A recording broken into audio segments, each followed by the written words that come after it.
Hello friends, welcome to our YouTube channel teaching exam overload. दोस्तों, आज के session के अंतर्गत आपकी जो सीटेट जुलाई 2024 की क्लासेस लगातार और बेहतरीन ढंग से चल रही हैं, उसमें आज हमारी पॉलिटी की नेक्स्ट क्लास है, जिसमें आज हम पॉलिटी के चैप्टर नंबर 2 को पढ़ेंगे। क्लास 7th के चैप्टर नंबर 2 को पढ़ेंगे, जिसका नाम है स्वास्थ्य में सरकार की भूमिका। आज के हमारे चैप्टर का नाम क्या है? स्वास्थ्य में सरकार की भूमिका, जो कि क्लास 7th पॉलिटी का क्या है? चैप्टर नंबर 2 है। चलिए फिर सेशन को शुरू करने से पहले हमारी एक रिक्वेस्ट है कि हमारे सेशन को लाइक करें तथा हमारे यूट्यूब चैनल को लाइक करें, सब्सक्राइब करें तथा ज़्यादा से ज़्यादा शेयर करें। चलिए फिर बिना किसी देरी शुरू करते हैं। चलिए देखते हैं इसमें पहला पॉइंट इंपॉर्टेंट क्या दिया गया था। पहला पॉइंट है कि संसार भर में भारत में सर्वाधिक चिकित्सा महाविद्यालय है। ध्यान रखिएगा, हमारे पूरे विश्व में सबसे ज़्यादा चिकित्सा महाविद्यालय कहाँ है? भारत में है। यहाँ सबसे अधिक डॉक्टर तैयार किए जाते हैं और यहाँ वर्ष भर में सबसे अधिक डॉक्टर बनते हैं। लगभग हर वर्ष 30,000 से अधिक नए डॉक्टर योग्यता प्राप्त करते हैं और लगभग हर साल भारत में 30,000 से अधिक नए डॉक्टर योग्यता प्राप्त करते हैं। अगला पॉइंट इंपॉर्टेंट है कि पिछले वर्षों में स्वास्थ्य सेवाओं की सुविधा में काफ़ी वृद्धि हुई है। पिछले वर्षों में स्वास्थ्य सेवाओं की सुविधा में काफ़ी वृद्धि हुई है। सन 1950 में भारत में केवल 2717 अस्पताल थे। तो सन 1950 में भारत में केवल 2717 अस्पताल थे। सन 1991 में ये कितने हो गए थे? 11,174 हो गए थे। सन 1991 में ये 11,174 हो गए थे और 2017 आते आते ये 23,583 हो गए। 2017 में इनकी संख्या कितनी है अस्पतालों की? 23,583 है। आगे अगला पॉइंट है कि भारत में विदेशों से बहुत बड़ी संख्या में इलाज कराने हेतु चिकित्सा पर्यटक आते हैं। ध्यान रखिएगा, भारत में विदेशों से भी बहुत लोग आते हैं चिकित्सा करवाने के लिए और इन्हें क्या कहा जाता है? इन्हें चिकित्सा पर्यटक कहा जाता है। वे उपचार के लिए भारत कुछ ऐसे अस्पतालों में आते हैं जिनकी तुलना संसार के सर्वश्रेष्ठ अस्पतालों से की जाती है, जैसे कि एम्स दिल्ली हो गया।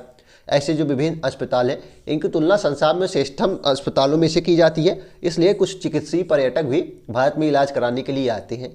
अगला पॉइंट है कि भारत विश्व की दवाइयाँ निर्मित करने वाला तीसरा बड़ा देश है। ध्यान रखिएगा, दवाइयाँ जो बनती हैं सर्वाधिक कहाँ बनती है?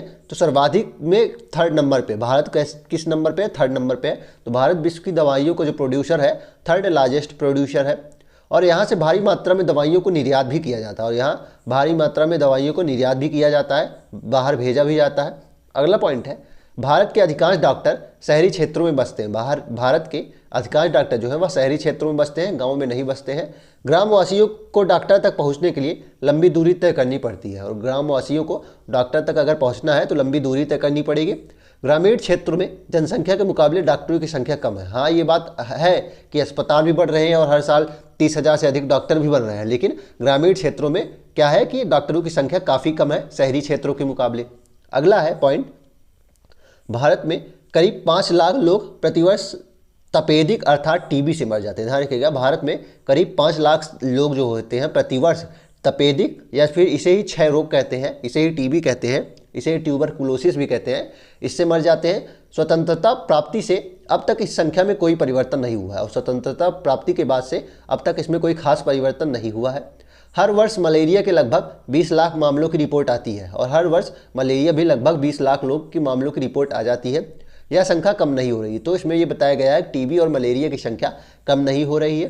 अगला पॉइंट है कि हम सबको पीने का स्वच्छ जल उपलब्ध नहीं करा पा रहे हैं। हम सभी अपने भारत देश के सभी लोगों को स्वच्छ पीने का जल उपलब्ध नहीं करा पा रहे हैं। संचारणीय बीमारियां पानी के द्वारा एक से दूसरे को लगती हैं। तो संचारणीय बीमारियां कौन सी होती हैं? जो पानी के द्वारा एक व्यक्ति से दूसरे व्यक्ति को लगती हैं। इन बीमारियों में से 21% जलजनित होती है। ध्यान रखिएगा, संचारणीय बीमारियां क्या होती हैं? जो एक से दूसरे को लग जाती है। मतलब अगर आपको जुकाम है तो दूसरे को भी जुकाम हो जाती है, तो इसे क्या कहते हैं? संचारणीय बीमारी कहते हैं। और यह एक से दूसरे में होती है और इसमें 21% जलजनित होती है। मतलब जल से फैलने वाली संचारणीय बीमारियों में कितना प्रतिशत है? 100 में से 21% है। जैसे कि हैजा, पेट के कीड़े और हेपेटाइटिस, ये सब क्या है? संचारणीय बीमारियां हैं। नोट कर लीजिएगा, संचारणीय बीमारियों का एग्जाम्पल भी पूछ सकता है, हैजा, पेट के कीड़े, हेपेटाइटिस। अगला पॉइंट है हमारा लास्ट, इसमें भारत के समस्त बच्चों में से आधों को खाने के लिए पर्याप्त भोजन नहीं मिलता है और वे अल्पपोषण का शिकार भी हो जाते हैं। तो वे अल्पपोषण का भी शिकार हो जाते हैं। आगे अब हमारा अगला पॉइंट है सार्वजनिक और निजी स्वास्थ्य सेवाएं। चलिए देखते हैं। हम स्वास्थ्य सेवाओं को 2 मोटे वर्गों में बांटते हैं। हम स्वास्थ्य सेवाओं को 2 भागों में बांट सकते हैं। पहला है सार्वजनिक, दूसरा है निजी। चलिए देखते हैं सार्वजनिक स्वास्थ्य सेवाएं क्या होती हैं। सार्वजनिक स्वास्थ्य सेवा स्वास्थ्य केंद्रों व अस्पतालों की एक श्रृंखला है जो सरकार द्वारा चलाई जाती है। तो स्वास्थ्य कार्यक्रम जो सरकार द्वारा चलाए जाते हैं वे सार्वजनिक स्वास्थ्य सेवा के अंतर्गत आएंगे। ये केंद्र व अस्पताल आपस में जुड़े होते हैं और ये जो केंद्र होते हैं, जो पब्लिक हेल्थ सेंटर होता है, ये अस्पताल होते हैं, आपस में एक दूसरे से लिंक्ड होते हैं, जिससे ये शहरी व ग्रामीण दोनों क्षेत्रों में सुविधाएं प्रदान करते हैं। और ये ग्रामीण और शहरी दोनों क्षेत्रों में अपनी सुविधाएं प्रदान करते हैं और सभी बीमारियां, चाहे वह छोटी से छोटी बीमारी हो, साधारण बीमारी हो या फिर विशेष देखभाल वाली बीमारी हो, बहुत बड़ी बीमारी हो, उसका भी इलाज प्रदान करते हैं। ग्राम के स्तर पर एक स्वास्थ्य केंद्र होता है। ग्राम के स्तर पर एक स्वास्थ्य केंद्र होता है जहाँ प्रायः एक नर्स और एक ग्राम स्वास्थ्य सेवक रहता है। जहाँ प्रायः एक नर्स रहती है और एक ग्राम स्वास्थ्य सेवक रहता है। इन्हें सामान्य बीमारी के इलाज के लिए प्रशिक्षण दिया जाता है। इन्हें सामान्य बीमारी के इलाज के लिए प्रशिक्षण दिया जाता है। इसे क्या कहा जाता है? पीएचसी कहा जाता है। ध्यान रखिएगा, इसे पीएचसी कहा जाता है, पब्लिक हेल्थ सेंटर। आगे देखते हैं। और वे प्राथमिक स्वास्थ्य केंद्रों के डॉक्टरों की देखरेख में कार्य करते हैं। और ये प्राथमिक स्वास्थ्य केंद्र के डॉक्टरों की देखरेख में कार्य करते हैं। ग्रामीण क्षेत्र में ऐसा केंद्र कई गांवों की ज़रूरतों को पूरा करता है। और ग्रामीण क्षेत्र में जो ऐसा केंद्र होता है, कई गांवों की एक गांव के सेंटर में होता है और कई गांव की ज़रूरत को पूरा करता है। जिला स्तर पर जिला अस्पताल होता है। जिला स्तर पर सरकारी स्वास्थ्य सेवा में क्या आता है? जिला अस्पताल आता है, जो इन सभी स्वास्थ्य केंद्रों की देखरेख करता है। जो विभिन्न पीएचसीज होते हैं, पब्लिक हेल्थ सेंटर्स होती हैं, उसकी स्वास्थ्य केंद्रों की देखरेख करता है। और बड़े शहरों में कई सरकारी अस्पताल भी होते हैं। बड़े शहरों में कई सरकारी अस्पताल भी होते हैं। आगे देखते हैं। आगे निजी स्वास्थ्य सेवाओं के बारे में देख लेते हैं। हमारे देश में कई तरह की निजी स्वास्थ्य सेवाएं पाई जाती हैं। बड़ी संख्या में डॉक्टर अपने निजी दवाखाने खोलते हैं। तो बड़ी संख्या में आप देख लीजिए, किसी भी क्षेत्र में जाइए तो हर गली में 6 से 10 दुकानें निजी दिख जाती हैं ना। तो निजी दवाखाने कोई भी खोल सकता है, उसके पास डिग्री होनी चाहिए। तो हमारे देश में कई तरह की निजी स्वास्थ्य सेवाएँ होती हैं। बड़ी संख्या में डॉक्टर अपने निजी दवाखाने खोलते हैं। ग्रामीण क्षेत्रों में पंजीकृत चिकित्सा व्यवसाय जिसे आरएमपी मिल जाते हैं। शहरी क्षेत्रों में बड़ी संख्या में डॉक्टर हैं। शहरी क्षेत्रों में बड़ी संख्या में डॉक्टर हैं जिनसे बहुत से विशेषज्ञ की सेवाएं प्रदान करते हैं और जिनमें से बहुत से लोग विशेषज्ञ की सेवाएं भी प्रदान करते हैं। निजी रूप से चलाए जा रहे अस्पताल व नर्सिंग होम भी हैं और निजी रूप से चलाए जाने वाले अस्पताल और नर्सिंग होम भी निजी स्वास्थ्य सेवाओं के अंतर्गत ही आती हैं। काफ़ी संख्या में प्रयोगशालाएँ हैं और लैब्स भी विभिन्न हैं। जैसे कि ब्लड टेस्ट कराना होगा तो उसकी लैब्स भी अलग होती हैं, जो परीक्षण करती हैं व विशेष सुविधाएँ उपलब्ध कराती हैं। और ये परीक्षण करती हैं और विशेष सुविधाएं उपलब्ध कराती हैं। जैसे कि मान लीजिए किसी को एक्सरे करवाना है, किसी को अल्ट्रासाउंड करवाना है, किसी को ब्लड टेस्ट कराना है, विडाल टेस्ट होता है, जो ये सब टेस्ट के लिए अलग अलग लैब्स होती हैं। ऐसी दुकान भी है जहाँ से हम दवाई खरीद सकते हैं और ऐसी दुकानें भी होती हैं जहाँ से हम दवाइयाँ खरीद सकते हैं। आगे देखते हैं अगला हमारा पॉइंट क्या है। अब इसमें है केरल का अनुभव बताया गया है। केरल का अनुभव इस चैप्टर में देखते हैं क्या बताया गया है। 1996 में केरल सरकार ने राज्य में कुछ महत्वपूर्ण परिवर्तन किए। तो 1996 में केरल सरकार ने राज्य में कुछ बहुत महत्वपूर्ण परिवर्तन किए। राज्य के पूरे बजट का 40% पंचायतों को दे दिया। इसने क्या किया? केरल राज्य ने क्या किया कि जो राज्य का बजट था उसका 40% किसको दे दिया? पंचायतों को दे दिया। इससे पंचायतें अपनी आवश्यकताओं को योजनाबद्ध कर उनकी पूर्ति कर सकती थी। और इसका क्या हुआ? इससे लाभ ये हुआ कि पंचायत अपनी आवश्यकताओं को योजनाबद्ध की, मतलब उसका योजना बनाई कि हमें क्या कितना पैसा कहाँ लगाना है और उनकी पूर्ति कर सके। इससे गांव के लिए पानी पीने का मिल गया, स्वच्छ पीने का पानी मिला, आहार मिला, औरतों के विकास और शिक्षा आदि के लिए उचित व्यवस्था की गई और इसकी संभावना भी जताई जा रही थी। इसके फलस्वरूप जल वितरण व्यवस्था की जाँच की गई और जल व्यवस्था जो वितरण व्यवस्था थी उसकी भी जाँच की गई। स्कूलों और आंगनवाड़ी के काम को सुनिश्चित किया गया। स्कूलों और आंगनवाड़ी के काम को सुनिश्चित किया गया और गांवों की विशेष समस्याओं पर भी ध्यान दिया गया। स्वास्थ्य केंद्रों में भी सुधार किया गया। स्वास्थ्य केंद्रों में भी जो पब्लिक हेल्थ सेंटर्स थे उनका भी सुधार किया गया।